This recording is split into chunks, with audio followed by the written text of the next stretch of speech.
Matthew 26:69 through 75. Now Peter sat without in the palace, and a damsel came unto him, saying, Thou also wast with Jesus of Galilee. But he denied before them all, saying, I know not what thou sayest. And when he was gone out into the porch, another maid saw him, and said unto them that were there, This fellow was also with Jesus of Nazareth. And again he denied with an oath, I do not know the man. After a while came unto him they that stood by, and said to Peter, Surely thou also art one of them, for thy speech bewrayeth thee. Then began he to curse and to swear, saying, I know not the man. And immediately the cock crew. And Peter remembered the word of Jesus, which said unto him, Before the cock crow, thou shalt deny me thrice.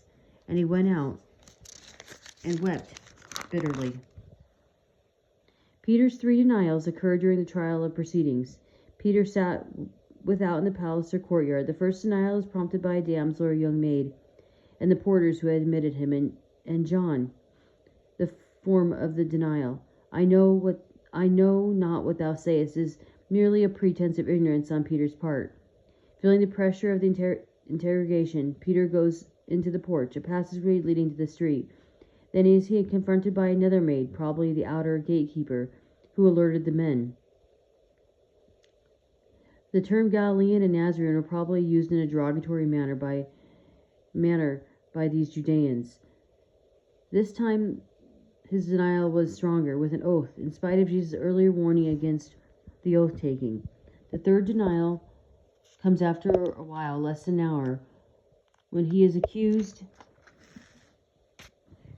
because thy speech bewrayeth thee, or makes you evident, or gives you away, under the mounting emotional pressure and fear of being condemned along with Jesus, because he too cursed and to swear. After the resurrection, this outburst of denial was corrected by emotion-packed reaffirmation of loyalty to the Savior.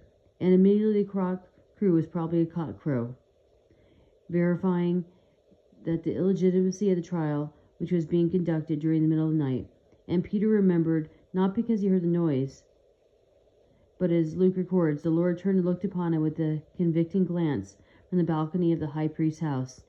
Then he remembered the Savior's warning and went out and wept bitterly.